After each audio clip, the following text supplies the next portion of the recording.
Okay, so I'm back. This is Trai Williams. Now, what I'm going to do is talk about the issue um, within this code. What I'm going to talk about specifically is the event patch thread, invoke and wait, deadlock, and then I'm going to overall give you like an overall explanation of the issue, and then I'm going to touch on buffered strategy. Excuse me for my pronunciation. So as you can see, right, wait, sorry about that. As you can see, you have a lot of invoke and wait, create windows and all these things, right?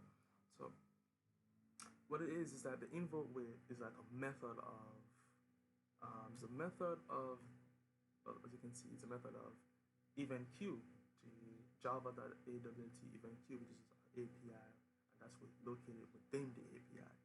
What it does is allows us to execute a piece of code on the EDT, which is the event dispatch thread, and wait for it to finish before continuing executing on the calling thread.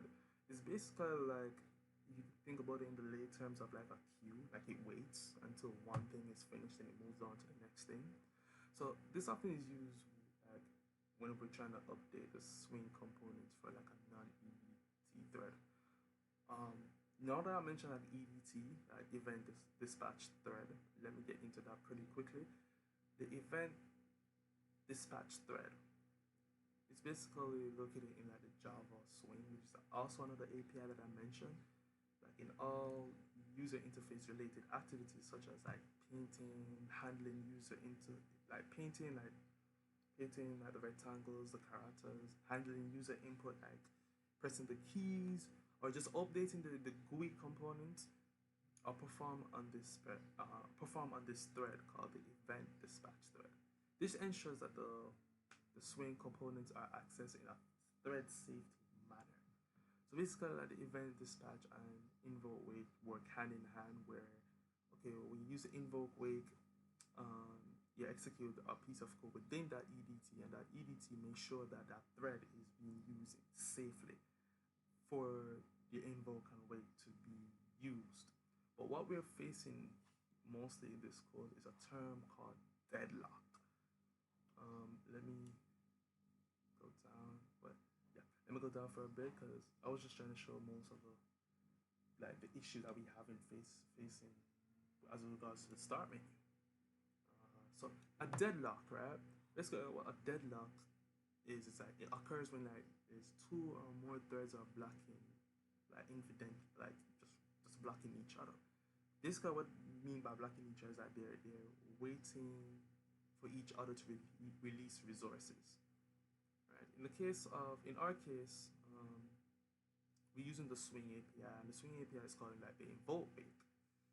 And from the EDT can lead to a deadlock because it essentially blocks the EDT until the invoke wait code completes. And basically that's what we're like facing for the start menu to actually transition from the start menu to the game by just the click of the start button.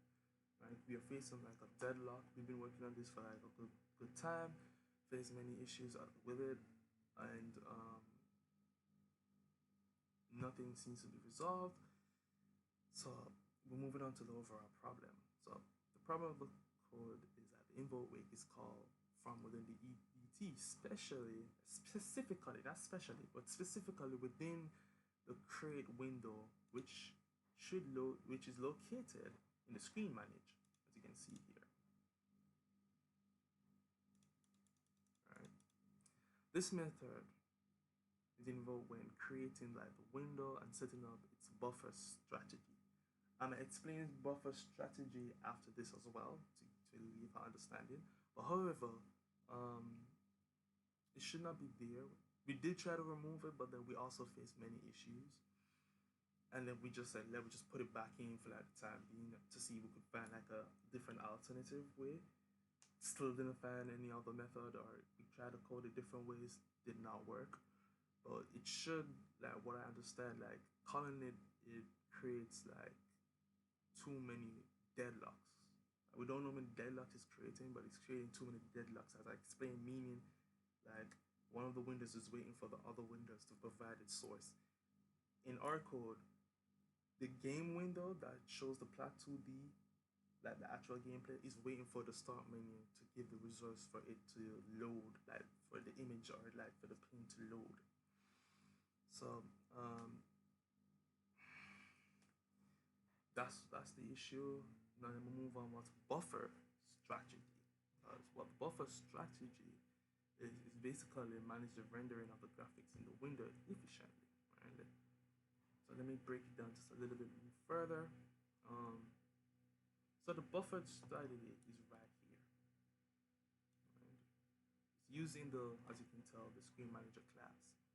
So the method is called the window, indicating that we want to use a double buffering, meaning that it's a technique where like two buffers or surface or like any form of rendering. So one buffer will show like the screen, while the other buffer is showing what's being drawn to. So this helps us eliminate the flickering, right? If we got the start menu to show, I would have shown you, but like it's not working.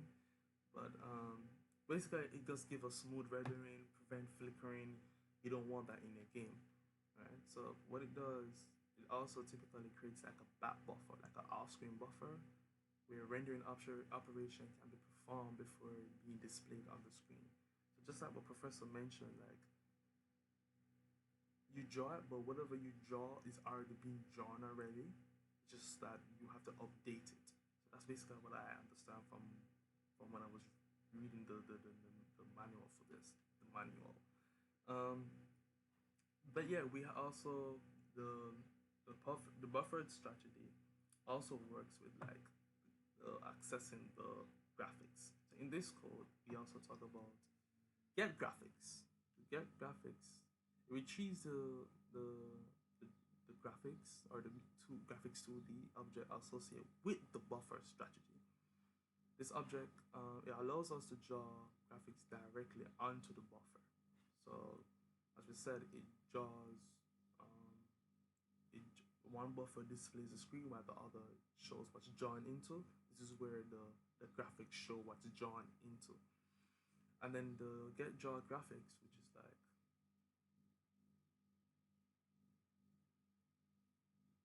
the get draw graphics should be done here. But the get draw graphics method, like it returns a graphic object which is then cast onto the graphics 2D for more advanced drawing operations. So I just give like a quick run on like what's a buffer strategy to help us explain why our game would move slow. Sorry, not slow, smoothly. My bad. And also, I also explain about the issue that we have with the menu test or the screen, the start screen. So if there's if I do continue to work on it, then I'll provide like an updated video. Till then, this is what I'm gonna leave here for now.